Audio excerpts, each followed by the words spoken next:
Friends, आज हम बात करेंगे रिलायंस पावर के बारे में। और जैसा कि हम लोग जानते हैं कि आज के ट्रेडिंग सेशन में इसमें हमें एक गिरावट देखने को मिली है, तो लोगों के मन में ये तो क्वेश्चन जरूर होगा कि आखिर ये स्टॉक में हमें गिरावट क्यों देखने को मिली। आज के दिन में अच्छी खासी तेजी ये स्टॉक पकड़ लिया था और लोगों को ऐसा लगता था कि ये स्टॉक कहीं ना कहीं 15 से 16 रुपए के बीच में या फिर 17 रुपए के लेवल में ये ट्रेड करता हुआ दिखलाई देगा, लेकिन ऐसा हुआ नहीं और आज के दिन ये स्टॉक में हमें गिरावट देखने को मिली है। तो इसके पीछे आखिर वजह क्या है, हमारी अगली रणनीति क्या होगी, स्टॉक में हमें अभी होल्ड करके रखना चाहिए या नहीं, ये सारी चीजों को मैं इस वीडियो के माध्यम से डिस्कस करूंगा। लेकिन दोस्तों, मेरी आपसे एक ही रिक्वेस्ट रहेगी, चैनल को सब्सक्राइब और वीडियो को जरूर से लाइक कर देना ताकि आपको इस तरह की अपडेट्स रेगुलर बेसिस पर मिलती रहे। तो चलिए फ्रेंड्स, वीडियो को स्टार्ट करते हैं। तो सबसे पहले इसके आज के कारोबार पर अगर नजर डालें तो स्टॉक जो है ओपन हुआ 14 रुपए 40 पैसे में, हाई बनाया इसने 14 रुपए 70 पैसे का और लो बनाया 13 रुपए 70 पैसे का। और कहीं ना कहीं ऐसा लग रहा था कि ये स्टॉक हमें 15 से 16 रुपए के बीच में ट्रेड करता हुआ दिखलाई देगा, लेकिन ऐसा हुआ नहीं और इसमें हमें करीब 1% का गिरावट देखने को मिला। तो अब हमें क्या करना चाहिए, स्टॉक में हमें बने रहना चाहिए या नहीं, या फिलहाल के लिए प्रॉफिट बुक कर देना चाहिए, तो इन चीजों को मैं आपको बताऊंगा। और काफी सारे लोग के मन में ये तो क्वेश्चन जरूर होगा कि ये स्टॉक में कुछ खास तेजी दिखलाई नहीं दे रही है, बहुत सारे लोग बहुत सालों से इसे होल्ड करके रखे हुए हैं, जो लोग इसे हायर लेवल में खरीद कर फंस चुके थे और मे बी वो लोग ऑलरेडी प्रॉफिट बुक कर चुके हैं लॉस में। क्योंकि अगर इसके हम मैक्सिमम चार्ट पैटर्न को देखें तो ये करीब 300 से हमें 2.5 रुपए के करीब ट्रेड होता हुआ दिखलाई दिया। तो अगर लॉन्ग टर्म की अगर बात करें तो लॉन्ग टर्म में हमें इस स्टॉक से अच्छी खासी रिटर्न मिली नहीं है, लेकिन वही अगर पिछले एक साल में देखें तो एक साल से ये स्टॉक में हमें तेजी दिखलाई दे रही है। और ये तेजी एक ही वजह से आ रही है क्योंकि मार्केट में बहुत सारे जो न्यूज है रिन्यूएबल एनर्जी को लेकर, बहुत सारे जो स्कीम्स आ रही है गवर्नमेंट की तरफ से,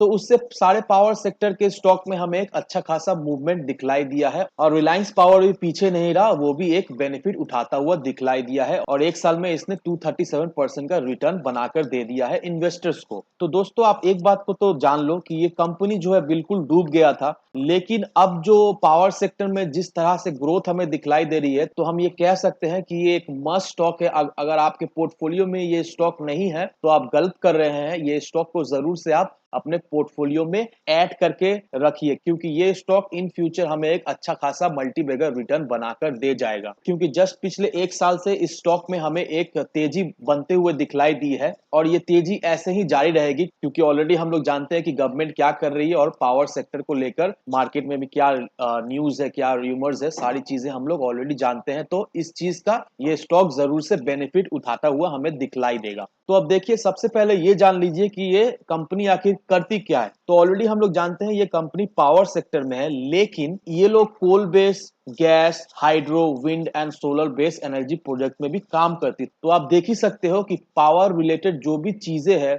तो इससे हम एक चीज तो अंदाज लगा ही सकते हैं कि इन फ्यूचर इसे अगर हम लोग होल्ड करके रख पाए तो ये हमें एक मल्टी बैगर रिटर्न जरूर से बना कर देगा। लेकिन बहुत सारे चीजों को हम लोग को ध्यान में रख कर ही इस स्टॉक में इन्वेस्टमेंट करना है। सबसे पहले ये देख लीजिए, इसका जो मार्केट कैप है वो 4662 करोड़ का है। तो आरओसी जो इसका निकल कर आ रहा है वो लोग हम लोग कह सकते हैं कि वो ठीक ठाक है, 7.57% का, लेकिन आरओई इसका कम है। अगर बुक वैल्यू की इसकी बात करें तो 38 रुपीज का इसका बुक वैल्यू है, तो ये अपने बुक वैल्यू से भी कम में ट्रेड कर रहा है। तो इससे हम एक अंदाज का तो लगा ही सकते हैं कि अगर ये अपने बुक वैल्यू तक भी जाता है तो एक अच्छी खासी रिटर्न हम इससे ले सकते हैं। लेकिन इनके कर्ज बहुत ही ज्यादा है और हम लोग ऑलरेडी जानते हैं पावर सेक्टर में जो जो कंपनीज है, ऑलमोस्ट सारी कंपनीज की ज्यादा या कम कर्ज रहती है, क्योंकि ये सेक्टर ही वैसा है। और रही बात कैश फ्लो की, तो कंपनी के पास जो फ्री कैश फ्लो है वो 4015 करोड़ का है। तो जिन लोगों को नहीं पता है कि फ्री कैश फ्लो क्या होती है, तो जो फ्री कैश फ्लो जो होती है वो सॉर्ट ऑफ इमरजेंसी फंड होती है। तो कोई भी इमरजेंसी में कंपनी उसे यूटिलाइज कर सके, तो कंपनी के पास 4015 करोड़ का कैश फ्लो है। तो दोस्तों, अब चलते हैं इसके चार्ट पर और जानेंगे कि इसका टारगेट क्या होगा।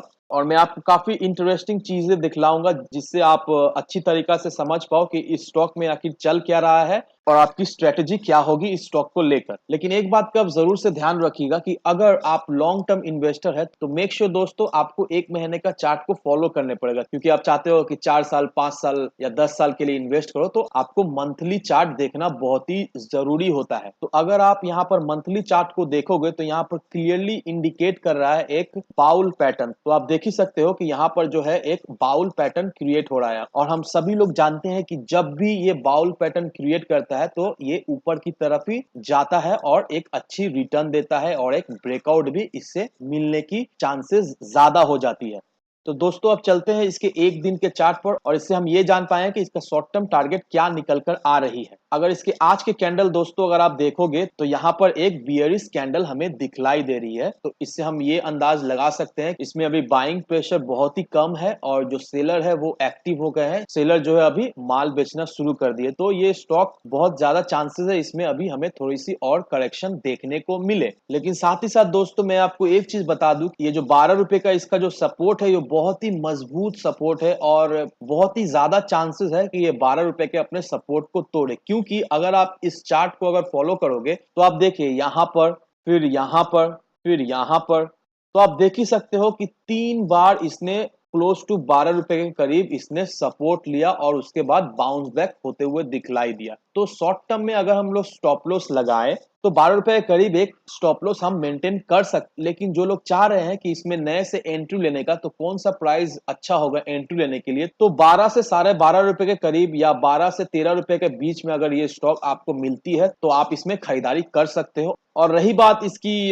शॉर्ट टर्म टारगेट की दोस्तों, तो अगर ये अपना 18 रुपए के लेवल को ब्रेक करता है तो नो डाउट दोस्तों ये हमें 30 से 35 रुपए के बीच में ट्रेड करता हुआ दिखलाई देगा। लेकिन उसके लिए 18 रुपए का इस लेवल को इसको ब्रेक करना पड़ेगा, और नो डाउट दोस्तों कहीं ना कहीं मुझे ऐसा लगता है कि ये बहुत ही जल्द हमें ऐसा होते हुए भी दिखलाई दे सकता है। तो जरूर से इस स्टॉक को आप कंसिडर करें, और अगर चाहते हैं आप इस स्टॉक में निवेश करना तो मेरी सलाह यही रहेगी दोस्तों, आप इसमें निवेश कर सकते हो, आपका पैसा डूबेगा नहीं। लेकिन मेक श्योर दोस्तों कोई भी डिसीजन लेने से पहले अपनी खुद की डिटेल रिसर्च जरूर से करना। तो वीडियो अगर आपको पसंद आए तो लाइक शेयर सब्सक्राइब जरूर कीजिएगा। तो चलिए फ्रेंड्स, मिलते हैं हम अगले वीडियो में।